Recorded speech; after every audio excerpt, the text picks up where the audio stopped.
¿Alguna vez te has preguntado si conoces realmente a la persona con la que compartiste años de tu vida? Mi nombre es Isabel, tengo 50 años, y hace un año mi esposo murió después de una larga batalla contra el cáncer. Durante sus últimos días, me pidió que no revisara su caja fuerte personal hasta un mes después de su muerte. Prométemelo, Isabel. Un mes.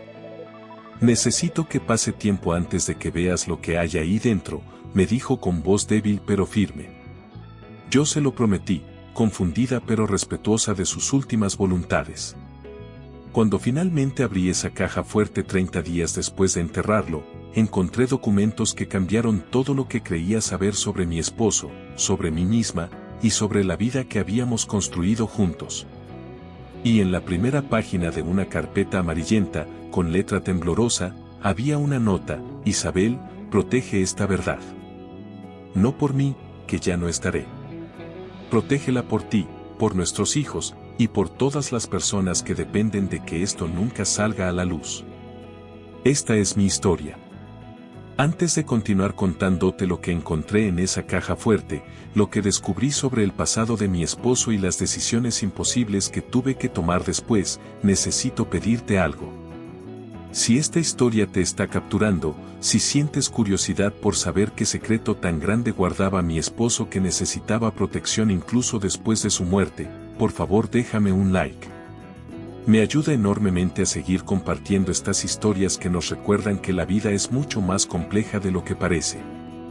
También te pido que te suscribas al canal, porque aquí comparto relatos reales de personas como yo, historias que nos hacen reflexionar sobre los secretos, la lealtad y las decisiones morales difíciles que a veces debemos enfrentar. Y por último, déjame un comentario diciéndome de dónde me estás viendo. Me encanta saber que hay personas de tantos lugares diferentes conectándose con estas vivencias.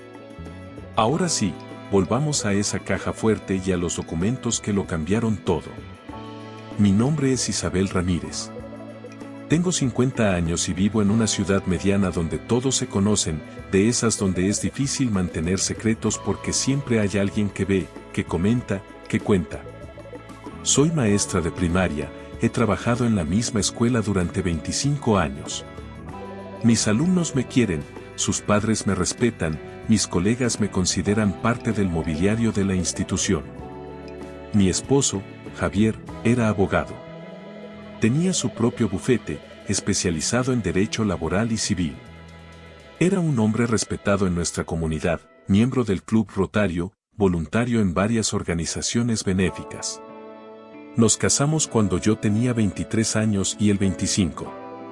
Tuvimos 3 hijos, Andrés, de 26 años, que es ingeniero y vive en otra ciudad, Carolina, de 23, que estudia medicina, y Pablo, de 20, que está en la universidad estudiando arquitectura. Nuestra vida era estable, predecible, cómoda. Vivíamos en una casa grande heredada de los padres de Javier, en un barrio antiguo y respetable. Teníamos suficiente dinero para vivir bien sin lujos excesivos. Javier trabajaba mucho, yo también, pero siempre encontrábamos tiempo para la familia. Cenábamos juntos casi todas las noches, salíamos los domingos a pasear, viajábamos una vez al año a la playa. Éramos, desde afuera, la familia perfecta de clase media. Gente buena, honesta, trabajadora. O al menos eso creía yo. Javier era un hombre callado pero afectuoso. No era de grandes demostraciones de amor en público, pero en casa me abrazaba, me preguntaba cómo había estado mi día, se preocupaba por mí y por los chicos.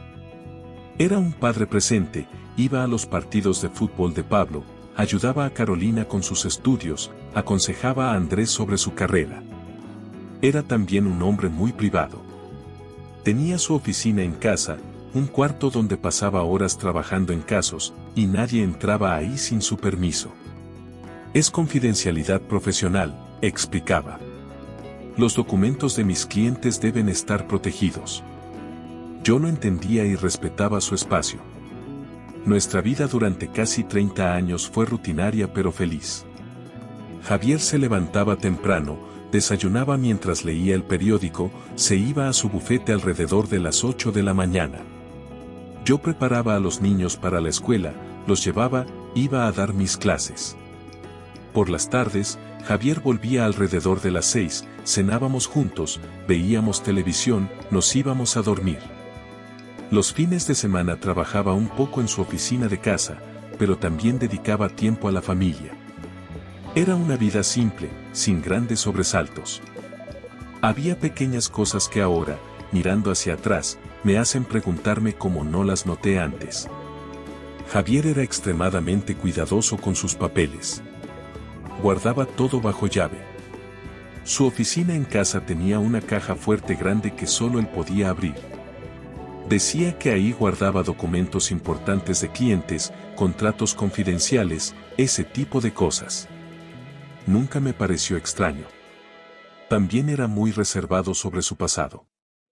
Sabía que había nacido en otra ciudad, que sus padres habían muerto cuando él era joven, que no tenía hermanos. Pero cuando le preguntaba detalles sobre su infancia o su juventud, siempre cambiaba de tema rápidamente. El pasado es pasado, decía. Lo importante es el presente y el futuro. Otra cosa, Javier viajaba ocasionalmente. Decía que eran viajes relacionados con casos, reuniones con clientes en otras ciudades, ese tipo de cosas. Pero ahora que lo pienso, nunca me daba muchos detalles sobre esos viajes. ¿Cómo te fue?, le preguntaba cuando volvía. Bien, productivo, respondía sin elaborar. Y yo no insistía. Confiaba en él completamente. Javier también recibía llamadas extrañas a veces.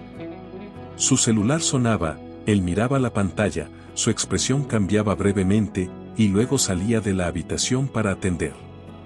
Asuntos de trabajo, explicaba después. Yo asentía, sin sospechar nada. ¿Por qué habría de sospechar? Javier era mi esposo, mi compañero de vida, el padre de mis hijos. Lo amaba y confiaba en él sin reservas. La enfermedad llegó hace 2 años. Javier empezó a sentirse cansado todo el tiempo, perdió peso rápidamente, tenía dolores constantes. Después de varios estudios, nos dieron el diagnóstico, cáncer de páncreas, etapa avanzada. El pronóstico era malo. 6 meses a 1 año de vida, dijeron los médicos. Javier recibió la noticia con una calma que me sorprendió. No lloró, no se desesperó. Solo asintió y apretó mi mano. Vamos a aprovechar el tiempo que nos queda, dijo. Los meses siguientes fueron una montaña rusa emocional. Quimioterapia, esperanzas, recaídas. Javier luchó con dignidad, pero el cáncer era implacable. En sus últimas semanas, cuando ya estaba muy débil, empezó a poner sus asuntos en orden. Hizo un testamento, cerró casos pendientes en su bufete, se despidió de amigos y colegas. Y una tarde, me llamó a su habitación. Los chicos estaban fuera. Nos quedamos solos. Isabel, necesito que me prometas algo, dijo con voz débil. Lo que sea, respondí, con lágrimas en los ojos. La caja fuerte de mi oficina. Tiene una combinación. Te la voy a dar. Pero no la abras hasta 1 mes después de que yo muera. Es importante. Prométemelo.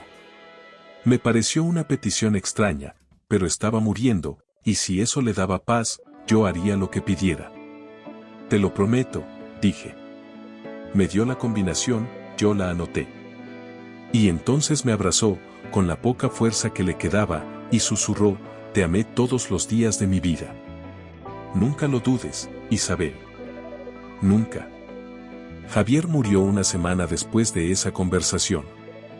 Fue en casa, rodeado de su familia. Sus últimas palabras fueron para mí, perdóname. Yo no entendí por qué pedía perdón. Pensé que se refería a dejarnos, a morir. Solo después entendí el verdadero significado de esas palabras. El funeral fue enorme. Cientos de personas vinieron a dar el pésame. Clientes de Javier, colegas abogados, amigos, vecinos, conocidos. Todos decían lo mismo, era un gran hombre, un abogado brillante, una pérdida terrible para la comunidad. Yo recibía las condolencias en una neblina de dolor. Mis hijos estaban destrozados. Andrés tuvo que ser fuerte para sus hermanos. Carolina lloraba sin parar. Pablo se encerró en sí mismo, sin hablar con nadie. Los días después del funeral fueron mecánicos. Trámites, papeles, decisiones sobre el bufete de Javier. Su socio más joven se ofreció a continuar con los casos pendientes y eventualmente hacerse cargo del negocio.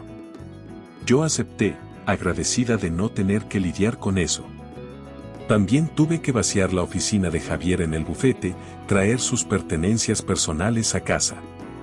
Fue doloroso tocar sus cosas, ver su escritorio vacío, empacar sus libros de leyes. Pasó un mes. 30 días exactos desde la muerte de Javier. Y esa noche, después de que los chicos se durmieran, fui a la oficina de Javier en casa. Miré la caja fuerte. Saqué el papel donde había anotado la combinación. Mis manos temblaban. No sabía qué esperar encontrar ahí dentro. ¿Documentos importantes? ¿Su testamento? ¿Cartas de despedida para los chicos? Giré los números de la combinación. La puerta de la caja fuerte se abrió con un clic suave. Adentro había varias cosas. Fajos de dinero en efectivo, bastante dinero, tal vez 50 o 60 mil pesos. Joyas que no reconocí, antiguas, valiosas. Y carpetas. Varias carpetas gruesas con documentos. En la primera carpeta, en la portada, había una nota pegada con cinta adhesiva. La letra era de Javier, pero temblaba, escrita probablemente en sus últimos días. Decía, Isabel, protege esta verdad. No por mí, que ya no estaré. Protégela por ti, por nuestros hijos, y por todas las personas que dependen de que esto nunca salga a la luz. Lo que encontrarás aquí te dolerá. Te hará dudar de todo. Pero necesitas saberlo. Y luego necesitas decidir qué hacer con esta información. Te amé siempre. Perdóname. Javier. Abrí la carpeta con manos temblorosas. Y lo que vi me dejó sin respiración. La primera carpeta contenía documentos de identidad. Pero no eran de Javier Ramírez, el nombre que yo conocía. Eran de otra persona, Gabriel Ortega. Había un certificado de nacimiento, una cédula de identidad antigua, fotografías de un hombre joven que se parecía a Javier pero más delgado, con pelo más largo, diferente. Miré las fechas. El certificado de nacimiento era de la misma fecha de nacimiento de Javier, pero el nombre era Gabriel Ortega, nacido en una ciudad al norte del país.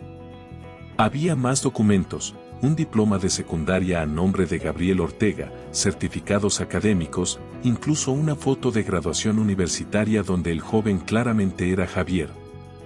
Pero el nombre en el diploma decía Gabriel Ortega. No entendía nada. ¿Quién era Gabriel Ortega? ¿Por qué Javier tenía estos documentos? Seguí revisando. Había un documento legal, fechado hace 30 años, un cambio de identidad oficial. Gabriel Ortega había cambiado legalmente su nombre a Javier Ramírez. Pero los cambios de nombre normales no requerían documentación tan extensa. Seguí buscando. Y entonces encontré el motivo. Había recortes de periódicos, amarillentos por el tiempo, de hace 30 años. Los titulares me helaron la sangre: masacre en pueblo del norte deja 15 muertos, testigo clave desaparece en caso de masacre, familia busca desesperadamente a hijo desaparecido. Empecé a leer los artículos con el corazón latiendo fuertemente. Hace 30 años, en un pueblo pequeño del norte, había ocurrido una masacre terrible. Un grupo paramilitar había entrado al pueblo, buscando supuestos colaboradores de guerrilleros, y había matado a 15 personas inocentes, incluyendo mujeres y niños. Había un solo testigo que había visto todo y podía identificar a los responsables, un joven de 19 años llamado Gabriel Ortega. Gabriel había testificado ante las autoridades, había identificado a los paramilitares, había dado nombres, detalles. Su testimonio era clave para el caso. Pero entonces, una semana antes del juicio, Gabriel había desaparecido. Su familia lo buscó desesperadamente. La policía investigó. Pero Gabriel Ortega nunca fue encontrado. El caso de la masacre eventualmente se cerró por falta de testigo principal.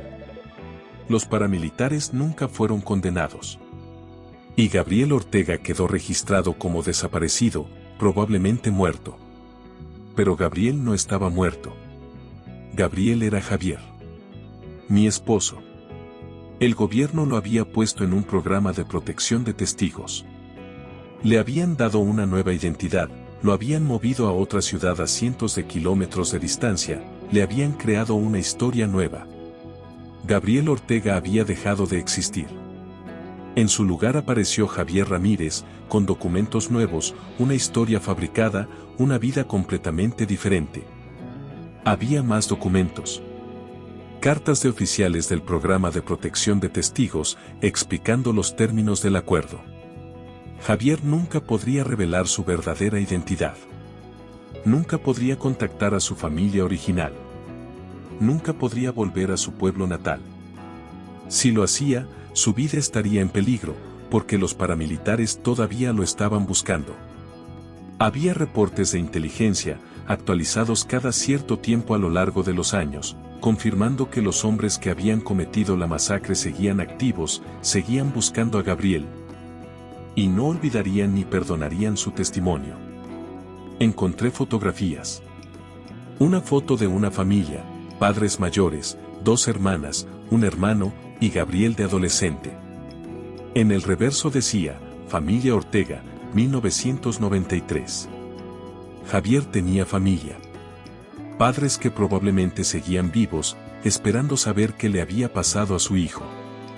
Hermanos que lo creían muerto o desaparecido. Y él nunca había podido contactarlos, nunca había podido decirles que estaba vivo y bien. Había vivido con esa carga durante 30 años. También había cartas. Cartas que Javier había escrito pero nunca enviado, dirigidas a su madre. Mamá, estoy bien. Sé que me estás buscando. Sé que crees que estoy muerto. Pero estoy vivo. Tengo una nueva vida. No puedo volver. No puedo decirte dónde estoy. Pero quiero que sepas que te amo. Que los amo a todos. Y que pienso en ustedes todos los días. Había docenas de estas cartas, escritas a lo largo de los años, nunca enviadas, guardadas en esa caja fuerte como testimonios silenciosos de su dolor. Lloré leyendo esas cartas. Lloré imaginando a Javier, a Gabriel, viviendo con este secreto terrible durante todos los años que estuvimos juntos. Había construido una vida entera sobre una identidad falsa. Se había casado conmigo, había tenido hijos conmigo, sin poder nunca decirme quién era realmente. El peso de ese secreto debió ser abrumador. Pero había más. En otra carpeta había documentos más recientes. Reportes de los últimos 5 años. Los paramilitares habían sido desmantelados finalmente, arrestados, juzgados. Algunos habían muerto. Otros estaban en prisión. El peligro había disminuido significativamente. Javier, o Gabriel, ya no estaba en peligro real. Podría haber revelado su identidad. Podría haber contactado a su familia. Pero no lo hizo. ¿Por qué? Encontré la respuesta en una carta que Javier me había escrito, fechada 2 semanas antes de su muerte. Isabel, si estás leyendo esto es porque cumpliste tu promesa y esperaste un mes. Gracias. Necesitaba ese tiempo para que pasara el dolor inicial de mi muerte antes de que supieras la verdad. Ahora sabes quién fui antes de convertirme en Javier. Pero también necesitas saber por qué nunca revelé mi verdadera identidad, incluso cuando el peligro ya había pasado. La razón eres tú y nuestros hijos. Si yo revelaba que era Gabriel Ortega, que había estado viviendo con identidad falsa durante 30 años, habría consecuencias legales. Mi título de abogado sería invalidado, porque lo obtuve con identidad falsa. Todos los casos que manejé durante 30 años podrían ser cuestionados. Nuestros bienes podrían ser confiscados. Y lo peor, tú y los chicos serían interrogados, investigados, posiblemente acusados de ser cómplices. Nuestros hijos crecerían con el estigma de ser hijos de un mentiroso, de alguien que engañó al sistema. No podía hacerles eso. Así que elegí llevarme el secreto a la tumba. Pero necesitaba que tú lo supieras. Porque hay gente que todavía depende del silencio. La carta continuaba: Isabel, la familia Ortega sigue buscándome. Mi madre está viva todavía, tiene 82 años. Mis hermanas, mi hermano, todos vivos. Todos preguntándose qué me pasó. He seguido sus vidas desde la distancia, usando contactos discretos. Mi madre está enferma, no le queda mucho tiempo. Ella merece saber que su hijo no murió en aquella masacre. Merece tener paz antes de morir. Pero si tú revelas mi identidad, nuestra familia sufrirá las consecuencias que mencioné. Así que te dejo esta decisión a ti. Protege esta verdad y deja que la familia Ortega siga creyendo que Gabriel está muerto. O revélala y dale paz a una madre moribunda, sabiendo que nuestros hijos pagarán el precio.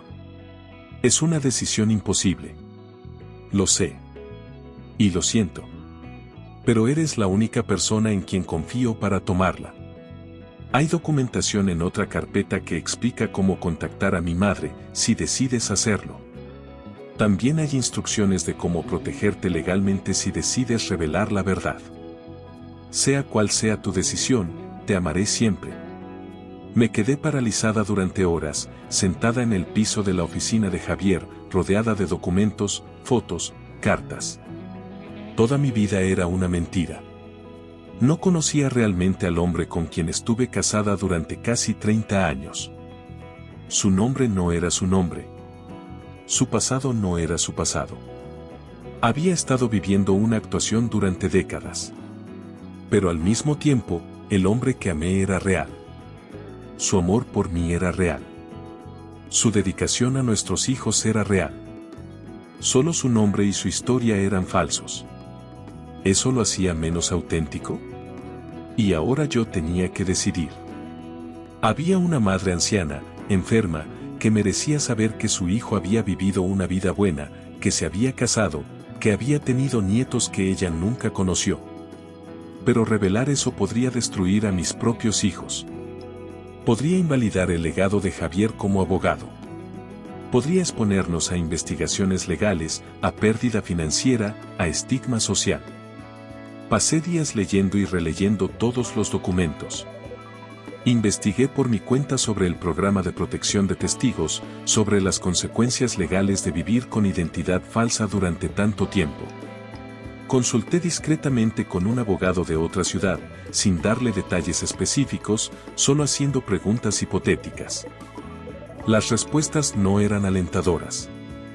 Si se descubría que Javier había ejercido como abogado con identidad falsa, incluso si había sido por protección gubernamental, habría problemas legales serios. Finalmente, tomé una decisión. Busqué en los documentos la información de contacto de la familia Ortega. Había una dirección, números de teléfono. Escribí una carta anónima. No revelé mi identidad ni la de Javier. Solo escribí: familia Ortega, Gabriel está en paz. Vivió una vida buena y larga. Se casó, tuvo hijos, fue feliz. No sufrió. Los amó hasta el final. Murió de causas naturales hace 2 meses. Quería que supieran que él nunca los olvidó. Puse la carta en un sobre sin remitente. La envié por correo desde otra ciudad cuando fui de visita a ver a Andrés. No sé si recibieron la carta. No sé si les dio paso solo más preguntas. Pero era lo máximo que podía hacer sin poner en riesgo a mis hijos. Decidí proteger la verdad completa, como Javier me había pedido. Gabriel Ortega permanecería oficialmente desaparecido. Javier Ramírez permanecería siendo el abogado respetado que todos conocieron. Y yo cargaría con el secreto por el resto de mi vida. Los meses siguientes fueron de duelo doble. Lloraba por Javier, el esposo que perdí. pero también lloraba por Gabriel, el hombre que nunca conocí. Me preguntaba cómo había sido su vida antes de convertirse en Javier. ¿Qué tipo de adolescente era? ¿Qué soñaba? ¿Cómo fue presenciar esa masacre horrible? El trauma que debió cargar.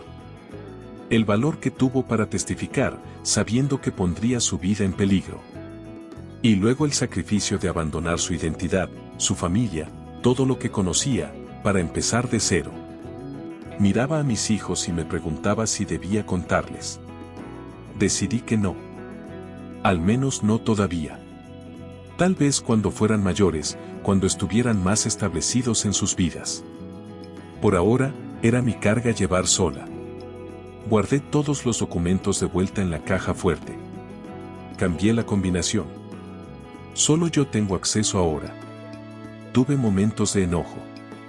Enojo con Javier por nunca confiar en mí con la verdad durante su vida. Enojo con el sistema que lo puso en esa situación imposible. Enojo con los paramilitares que cometieron esa masacre y obligaron a un joven inocente a huir de su propia vida. Pero también tuve momentos de profunda tristeza por Javier, por el peso que cargó solo durante 30 años, sin poder compartirlo con nadie, ni siquiera con su esposa. Mi relación con la memoria de Javier cambió. Ya no podía recordarlo de la misma manera. Cada recuerdo ahora tenía un matiz diferente. Cada conversación pasada adquiría nuevo significado. Las veces que evitaba hablar de su infancia. Las veces que se ponía tenso cuando veía noticias sobre paramilitares o masacres. Las pesadillas que tenía ocasionalmente y nunca quería discutir. Todo cobraba sentido ahora. También desarrollé una paranoia nueva. ¿Y si alguien más sabía? ¿Y si algún viejo enemigo descubría que Gabriel Ortega había vivido como Javier Ramírez en nuestra ciudad? ¿Estaríamos en peligro mis hijos y yo? Los documentos decían que el peligro había pasado, pero ¿cómo estar completamente segura? Empecé a mirar por encima del hombro, a preocuparme por extraños, a tener pesadillas donde hombres armados venían por nosotros. Ha pasado un año desde que abrí esa caja fuerte. Un año desde que descubrí que mi esposo era otra persona. Y ahora entiendo tantas cosas. Entiendo el sacrificio que Javier hizo, no solo una vez cuando aceptó la nueva identidad, sino todos los días durante 30 años. Entiendo por qué a veces lo veía con esa tristeza en los ojos, esa melancolía que no podía explicar. Entiendo por qué valoraba tanto a nuestra familia, porque había perdido la suya propia y nunca pudo recuperarla. He aprendido que la identidad es más compleja de lo que pensamos. Javier no era menos real por tener un nombre diferente del que nació. Los años que vivimos juntos, el amor que compartimos, los hijos que criamos, todo eso fue auténtico. El papel puede decir un nombre, pero el corazón, las acciones, las elecciones, esas son las que definen quiénes somos realmente. También he aprendido sobre el peso de los secretos. Javier cargó con este secreto durante 30 años, y ese peso eventualmente se convirtió en parte de quién era. No podía ser completamente abierto, completamente vulnerable, porque siempre había una parte de él que tenía que permanecer oculta. Y eso creó una distancia, sutil pero presente, entre nosotros. Una distancia que yo sentía pero no podía explicar.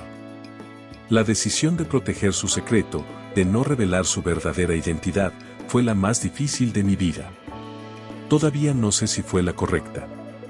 Hay una madre anciana que murió, lo investigué discretamente, falleció 6 meses después de la muerte de Javier, sin saber que su hijo había vivido una vida buena.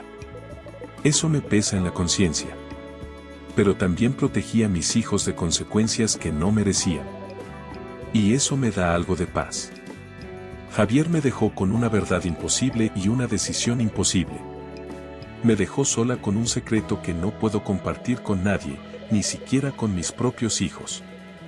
Pero también me dejó con una comprensión más profunda de quién era, de lo que sacrificó, de cuánto nos amó para protegernos incluso de su propia verdad. Ahora te pregunto a ti, que me has escuchado hasta el final, ¿qué harías en mi lugar? Si descubrieras que tu pareja vivió toda su vida con una identidad falsa para protegerse, ¿revelarías su secreto para darle paz a su familia original, o lo protegerías para salvaguardar a tus propios hijos? ¿Crees que Javier debió decirme la verdad mientras estaba vivo, o hizo bien en llevarse el secreto a la tumba? ¿Es la identidad solo un nombre en un papel, o es algo más profundo? Déjamelo en los comentarios. Quiero saber qué piensas, porque honestamente, hay días en que todavía cuestiono mi decisión.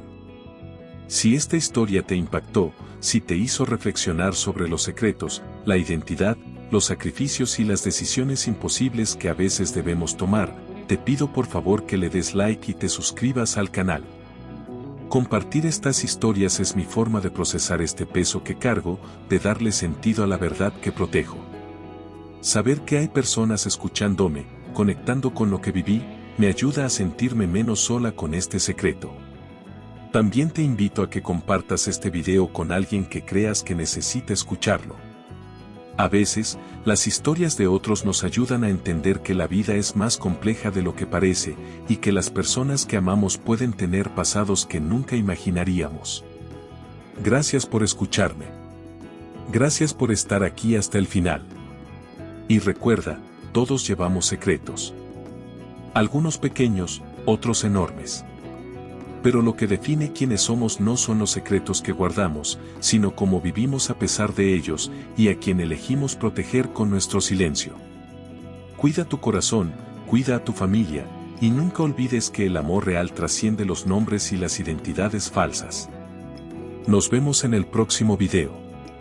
Cuídate mucho, donde quiera que estés.